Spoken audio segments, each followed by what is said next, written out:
Hello, welcome to the Studio B podcast. Today's episode, we're going to be discussing UBC work email systems, safety, and privacy. We are the LDDI unit, Learning Design and Digital Innovation at the Faculty of Education. My name is Bremen, and I'm a learning technology rover here and a co-op student. And this is my colleague. Hi, my name is Mariam. I'm the educational technologist in the Learning Design and Digital Innovation office, and I'm happy to be here with you today.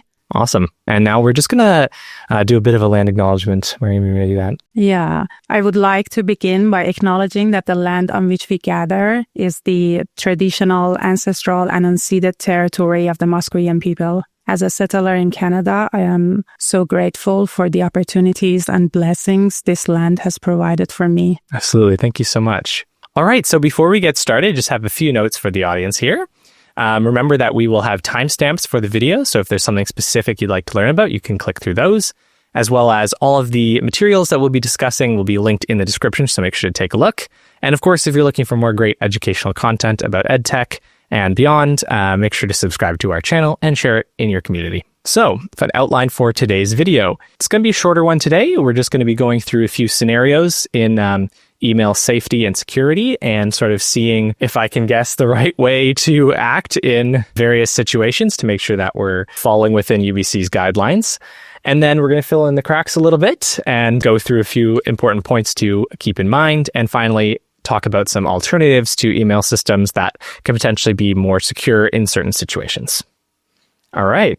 Yeah, so I have provided some scenarios. We have a character in here. Okay. Let's say the name of the character is Rob, and Rob is an employee at UBC and has a work email account, such as Fastmail. Yeah. And so I'm going to put Rob in different situations and ask you whether what he does with his UBC email account, whether it is a yes or a no, whether it is accepted or not. Okay, sounds good. This is good practice because there may be, I understand that there's some situations here, the answer might be a little surprising. So yeah. All right, let's get into it. Yeah, so it's about the application of the Freedom of Information and Protection of Privacy Act, FIPA, to UBC work email systems, such as Fastmail, just to be clear again. The first scenario, let's say Rob needs to send emails to multiple personal email addresses of a few students. Okay. He places the students' email addresses in the to field. Okay, that's all, yeah? Yeah, so is it a yes or a no? What do you think? We'll give a moment for the audience to guess. I have my answer. I sounds like it should be, harmless. He's just sending this email out to his students, but I think it's a no because embarrassingly, all the other students are going to know each other's email addresses. That sounds like a problem. Yeah, actually it's a no. You must not place a student or personal email addresses in the to field because you will expose the email addresses to the other recipients. And probably, what the best thing to do is here if we need to send an email to multiple students. Well, we could always BCC them. Yeah, exactly. Blind carbon copy, yeah. Yeah. Yeah. And that way they can't see each other's email addresses. Nice. I've had some professors not do that, and it's very embarrassing. So keep that in mind. Yeah. Okay, let's move on to the next scenario. So Rob uses his UBC email account to send a short message to a friend inviting him to lunch. Okay. Oh, using UBC work email? Yeah. I don't know that I would do that personally. It's actually a yes. Okay, so it's acceptable, but yeah, but it's only like UBC policy authorizes the incidental personal use of work email accounts. Okay. So as long as it doesn't interfere with the user's job performance and is not an inappropriate use on their relevant policy or legislation, it should be okay. But you should not use your UBC email account for long or sensitive personal information. Right, because theoretically UBC IT could at some point look at your emails if they need to, if they get a request for something, right? Maybe we have another scenario that addresses this, so... I'm jumping the gun. So let's wait. All right. So now Rob has traveled outside Canada and he checks his UBC work emails, like when he's traveling outside Canada. What do you think about this? Well, I mean, I guess as long as his device is secured, should be all right. Yeah, actually, this is okay. Temporary access from outside Canada is allowed. And again, just to be clear, this is about UBC work emails. Okay. Yeah, we are not talking about the student or alumni emails. Okay, that's good. So next scenario, Rob sometimes uses his Gmail or Hotmail for UBC business purposes. What do you think about this? Oh, not his UBC email. He's using like a personal Yeah, like a Gmail or a Hotmail. That sounds like it's probably a no-go. That's a problem, right? Yeah. And yet I feel like I get a lot of emails in our support inbox from Gmail accounts from faculty. Yeah. So like you said, it's a no. The majority of third-party email providers, such as Hotmail, Gmail, etc., cannot be used for UBC business purposes. Okay. Because maybe you know the reason. I mean, potentially they could be spying on your information. Yeah, because they store data outside Canada. Right. And have not been approved through the privacy impact assessment process in UBC. Right, yeah, which is very important at UBC. Yeah. Yeah, it's required by law, I think, because of UBC being like public, partially public, so. Yeah. Okay, good, important thing to keep in mind. This is the other scenario. A student from China reaches out to Rob. Okay. With an email account hosted outside Canada. And Rob responds to that student. I mean, that seems dangerous based on what we were just discussing. Yeah. I guess he probably can't if he's using any sort of private or personal information. So this student is reaching out from, let's say, China, another country, and with an email account hosted outside Canada. Right. But I guess maybe because some students might have that. Yeah, I suppose they're not using. Account, so yeah, it is a yes. It's okay. It's accepted. Okay. But there are some things just like that we need to be careful about. It says many students use Hotmail or Gmail accounts which are hosted outside Canada. Right. If a student initiates contact with you using such an account, it is acceptable for you to respond to their email and to discuss the individual's personal situation. Right. If the individual requests you to do so.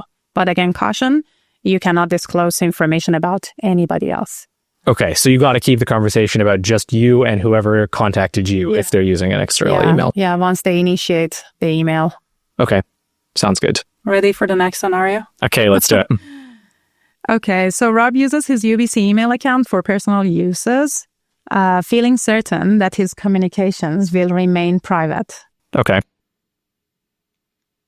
Like, what do you think about this? Oh, wait, this is the one you were talking about earlier. Yeah, I think probably UBCIT can look at your emails if they need to. So don't use it for super private things like this. Yeah, maybe if you have the assumption that your UBC emails are like totally private, this doesn't sound like it. It says, while the university does not, as a routine matter, inspect personal emails stored on UBC email accounts, it may need to access these emails under certain circumstances. Right. Like, for example, responding to court orders, for example. Okay, right. That could be that freedom of information part of FIPPA. Yeah. If somebody asks for information, they have to get it. Yeah, so it depends on the circumstance. So we cannot be so sure that... Okay. Yeah. Keep that in mind, folks. So next scenario is... this is actually maybe a common practice since, like, based on my experience, because I used as a TA at UBC during my master's program. And so I heard from other TAs what they were doing, and they recommended actually me to do this. But let's see what the situation is. All right. So Rob auto-forwards his UBC email account to his personal Hotmail account. It can be a Hotmail or a Gmail account. I can see why it's very convenient for some people to do this, because that way they get notifications in their personal inbox about emails for their work email. But I'm a bit conflicted because as a student, I definitely have that forwarding option set up personally. But we were just talking about how you're not supposed to use your personal email address for work email. So I'm thinking that Rob shouldn't be doing this. Am I correct? Yeah, that's correct. So automatically forwarding or redirecting UBC email accounts to a non-business email account, like a personal Gmail, Hotmail, or Yahoo account is not permitted under UBC's information security standards. Okay. But yeah, when I was reading this, I was a little surprised because I mean, I didn't do it myself, but I thought it is an acceptable practice. Yeah, for students, it definitely is acceptable. And that's where that difference between the work emails and student emails comes in, because I know UBC does recommend it for students, but for UBC work emails, it should be. Yeah, like you said, I guess some people do it maybe to save time. They don't want to sign in different accounts. You know? Right. It's maybe easier to just look at their Gmail, for example, but this is not. Not allowed. Yeah. Okay, next scenario. Rob auto-forwards his email, like we are talking about his UBC work email, to his non-UBC corporate or business email account. Okay, so not like a personal email like a Gmail or Hotmail, but a different business email. Yeah, a non-UBC corporate email account or a non-UBC business email account. But again, it is about redirecting your UBC work email. Right, yeah. It seems like it should also not be allowed, but maybe there's certain circumstances where it is. Yeah, actually it is allowed. Okay. But like you said, there are certain circumstances. If the UBC faculty and staff members have employment or appointments at other organizations and are unable to manage multiple work email accounts, they can do this. But there are two conditions here. Auto-forwarding is acceptable if, one, the other organization is a public body located in British Columbia. Right, which you mean they're storing their data here. Which is subject to the FIPA, the Freedom of Information and Protection of Privacy Act. Same one as UBC is. Yeah, and in other circumstances, the faculty or staff member must make sure that copies of emails are retained on or copied to UBC emails. Right. So as long as it's just forwarding it and not redirecting it. So like if you were, I can imagine as a co-op student, maybe I have a co-op position at Vancouver Hospital or something like that, then I could have an email address at the Vancouver Hospital that my emails from UBC go to, and that would be acceptable. So those who work at Vancouver General Hospital, they generally use email accounts supplied by Vancouver Coastal Health. Right. And it is acceptable for these individuals to auto-forward their UBC email accounts to their Vancouver Coastal Health accounts, VCH accounts. Right. Yeah. So, acceptable under certain circumstances. Okay. Yeah, so I guess I'm done with my scenarios. Okay, wow. I hope you're not tired. No, it's good. It's important to think about that. Sometimes getting in the shoes of somebody, you can see how you could easily slip up and make a mistake that's not permissible at UBC. So these are good things to keep in mind. And remember that these privacy concerns are a very important issue, and violating that Freedom of Information and Privacy Act can be an offense. So... And actually, there's a lot of details in this document that I used. It's called Privacy Fact Sheet, Privacy of Email Systems. We'll definitely link it in the description. We will link it in the description so the audience can read more. Absolutely. Yeah. Okay, yeah, I think your scenarios covered so much. I only really had a few more notes from my own research, so we'll just quickly go over those now. Yeah, for sure. I'm interested in what you're sharing now. Just a few notes. The first one is in regards to retaining email addresses. So if you're anything like our office, you might have a really big work email address that collects a lot of emails, and then they sit around, and that's taking up a lot of data space, and it's sort of cluttered potentially. So it's really good to set up a rule that automatically deletes emails that are from a long time ago, but it's important to keep in mind that there are retention schedules that UBC requires you to have. So maybe I'll do a scenario of my own here. This is off the cuff. Miriam, could you guess how many years are you required to maintain an email? You mean to retain? Yeah, like how long before it's acceptable for you to delete email records from your inbox? Maybe 3 years. 3 years? That's a good guess. Yeah, you're in the right ballpark. So my understanding, and we will link in the description as well about this, but is that on average, email should be retained for 5 years. But if it's an inactive inbox, like an old inbox for potentially like a sessional instructor who's no longer using their email address, then it can be deleted in 2 years. So yeah, they do want you to keep your emails around for a while, and that has to do with those freedom of information. Potentially, someone could make a request, and they have to maintain those records. So a good thing to keep in mind. But that means you can always set up a rule in your inbox that if an email's older than 5 years, get it out of here. Nice. All right. And then another note was about potentially encrypting attachments of information that you're sending in an email. So this is for specific situations, but if you are in a role where you're sharing very large amounts of personal information, and this can definitely happen at UBC, then it's recommended that even if you're sending between two secure UBC email addresses, just as an added level of security, you can actually send the information in an encrypted file. And it's a lot easier than you might think. Like, for instance, Excel or Word, they actually have encryption services. I don't know that we've ever had to do that. I don't know if we've ever had that much information to share. I don't think so. I'm thinking maybe an example can be maybe, for example, to accessibility advisors sharing information about their students' accommodation. Like health information. Yeah, and maybe they need to encrypt their attachments. I mean, encrypting, like you said, it's easy. Yeah. The trick is not to forget the password. Yeah, you got to make sure you share the password with who you intend to get it, but it just makes sure that the person who's reading the information is exactly who you meant for it. Yeah, I think it's good practice. Yeah, it can be a very good practice. And we'll have a link in the description with a guide on how to do that very easily. All right. And then very last note here is just about securing devices. So one thing that I've heard personally when they were training me as an LTR, we had a security specialist come in and they said, the number one way that security breaches happen is people lose their laptops, and they had a sticky note of the password stuck on there, or they had no password on their cell phone and then they put it down. I think that is the worst practice. Yeah, it's not a good practice. Have your password and people kind of forget that if they're automatically signed into their email, that's a big security risk if they've been sharing a lot of private information, thinking, oh, it's fine, it's between UBC emails, it's very secure. But if your device isn't secure, then all of the security on the email. That makes sense, yeah, definitely. Yeah. So just really important part to keep in mind. Yeah, I think as a TA, I was also trained to encrypt my device. Yeah, definitely. Yeah, because you're sharing student grades on there. Yeah, exactly. I was marking assignments and had access to the course. You don't want somebody just, grabbing your phone, taking a picture, and then, it's terrible. Yeah. All right.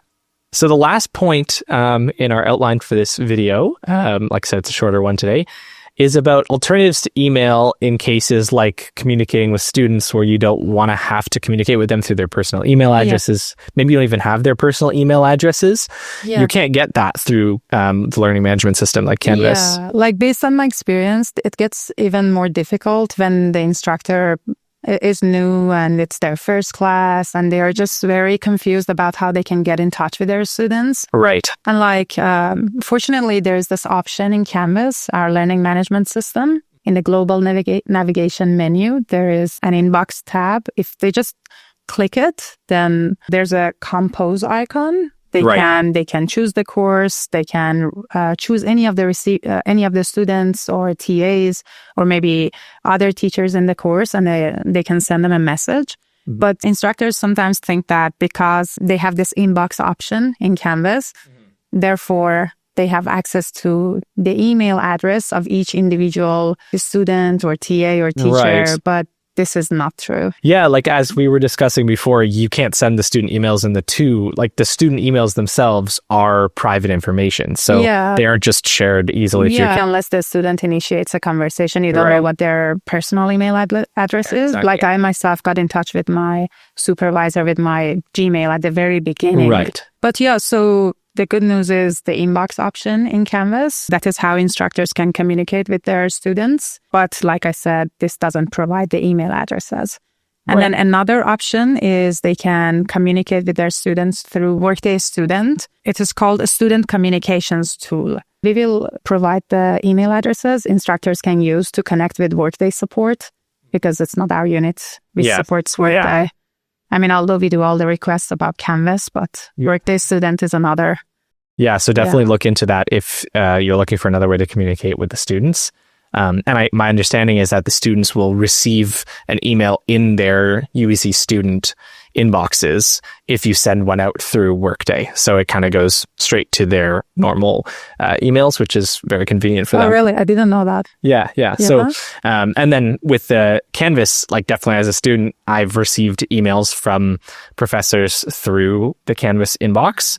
And it's pretty convenient because a lot of us students have Canvas on our phones. And that's like the number one way when we get a notification on Canvas on our phones, pretty much, it's like, okay, I got to check this. Yeah. So if you want to get in touch with your students, that's definitely a good strategy. Yeah. All right. I think we've mostly covered what we were set out to here. Yeah. Like we said before, there's going to be lots of links in the description for extra learning about this. But if you have specific support request needs regarding email, we do recommend you reach out to UBC IT, as our unit doesn't have admin access to email stuff. So definitely send them an email, and even better, use their help desk. For anyone with a CWL, you can access their help desk service. So check that out if you need support. All right. I think that brings us to the end of the episode. Yeah. Thank you very much, Marian. Yeah, I'm hoping that this can be helpful and this has answered some of the questions. Yeah, for sure. And yeah, if there are any more questions, like you said, we are happy to answer your questions. Yeah, we can answer questions. We just can't fix your email if you can't get in or something like that. Yeah, about email addresses, the UBC IT is definitely the unit to go to. All right. Thank you. Thank you very much for watching, and we'll see you in the next one. Thank you. Bye.